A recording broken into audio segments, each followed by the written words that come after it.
Salut, je m'appelle Ellie Tardif. Et moi, c'est Nicolas Wallet. Nous sommes des élèves de 6e année à l'école Saint-Anne de Fredericton. Aujourd'hui, on veut aborder un sujet super important, le travail d'équipe. Travailler ensemble, c'est essentiel. Ça nous aide à mieux communiquer, à résoudre des problèmes et à apprendre les uns et les autres. Exactement, Nicolas. Savoir collaborer est une compétence précieuse à l'école. Pourtant, le travail d'équipe ne va pas de soi. Une étude révèle que 40% des élèves ont déjà vécu des conflits de groupe nuisant à leur motivation. D'autres recherches indiquent que ce pourcentage est en réalité plus près de 50% des équipes scolaires. De plus, 37% des élèves considèrent que le plus grand défi du travail en équipe est le partage inégal des tâches. Comme Ellie l'a bien expliqué, ces chiffres montrent qu'il est important d'adopter des stratégies efficaces pour optimiser le travail d'équipe. Mais ce n'est pas tout. Le travail d'équipe ne s'arrête pas à l'école. Les données qu'on vous partage s'étendent malheureusement sur le marché du travail. Tu as raison, Nicolas. Une étude a révélé que 70% des employés estiment que la collaboration et la gestion des conflits sont des compétences essentielles pour réussir dans leurs environnements de travail. Mais seulement 30% se sentent bien équipés pour gérer les conflits. Malgré ces données préoccupantes, le travail d'équipe restera une compétence incontournable. Les recherches montrent que 85% des emplois futurs exigeront des compétences en travail d'équipe, en collaboration et en communication. Cela souligne leur importance croissante sur le marché du travail.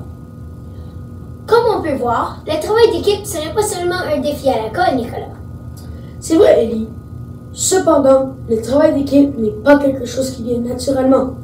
C'est une compétence qui s'apprend et se pratique.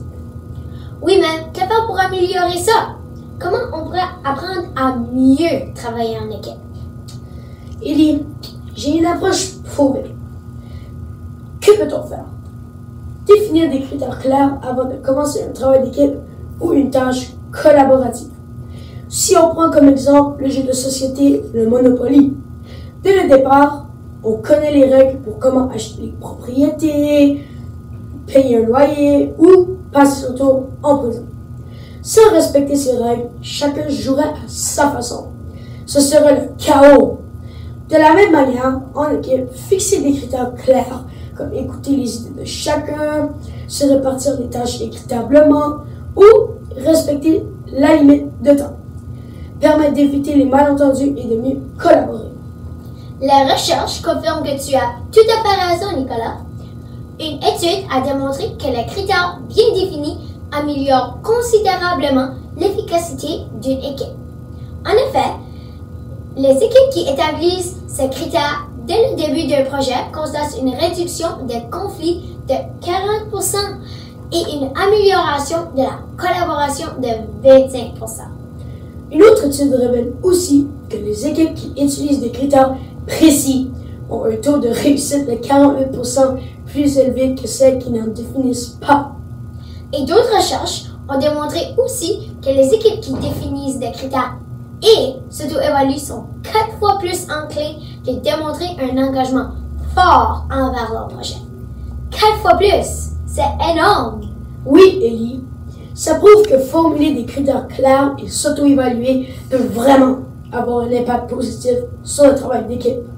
Tu sais, Nicolas, il y a un lien entre les critères qu'on définit lorsqu'on travaille en groupe à l'école et sur un véritable contrat de travail. À l'école, si on définit les critères dès le début, chacun sait ce qu'il doit faire, ce qui évite les malentendus. C'est pareil avec un contrat de travail. Il précise les tâches et les attentes, ce qui rend le travail plus efficace. Prenons un policier, par exemple. Son contrat de travail peut préciser que pour être efficace dans son rôle, il doit maintenir une communication constante avec ses collègues, surtout lors d'interventions sur le terrain. Il doit aussi rapporter clairement les faits dans ses rapports, assurer un environnement de travail sécuritaire. Tout ceci pour mieux coordonner les actions et d'éviter les erreurs. On peut aussi prendre le chef cuisinier comme exemple. Le chef cuisinier peut définir des critères de collaboration pour son équipe en précisant que chaque membre doit suivre les directives concernant la préparation des plats, respecter les délais de cuisson et s'entraider en cas de besoin pendant les heures de pointe. Avec des critères précis, l'équipe évite la confusion et peut offrir un excellent service. En résumé, fixer des critères aide tout le monde à mieux travailler ensemble. À l'école, ça renforce la dynamique de l'équipe et au travail, ça permet à l'entreprise d'atteindre ses objectifs. N'oublions surtout pas de s'auto-évaluer régulièrement en tant qu'équipe, afin d'ajuster nos efforts et de mieux surmonter nos défis efficacement. Maintenant que nous avons exploré l'importance du travail d'équipe, tant dans le cadre scolaire que sur le marché du travail, nous vous laissons découvrir quelques élèves qui partageront leur choix de métier futur. Ils expliqueront également comment le travail d'équipe est essentiel dans leur domaine choisi. Bon visionnement! Merci de votre attention!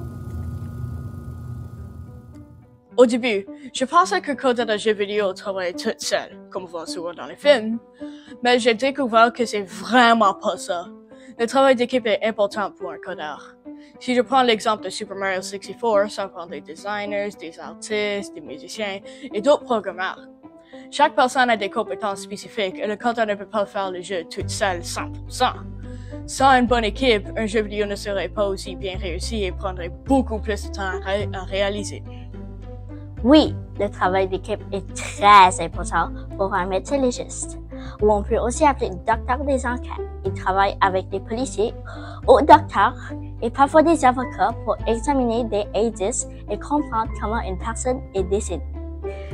Par exemple, si on trouve une blessure étrange, il pourra demander à un spécialiste si ça a été causé par un accident ou autre chose. En partageant leurs idées, il pourra résoudre l'enquête beaucoup plus vite. J'ai réalisé que le travail d'équipe est important pour devenir juge.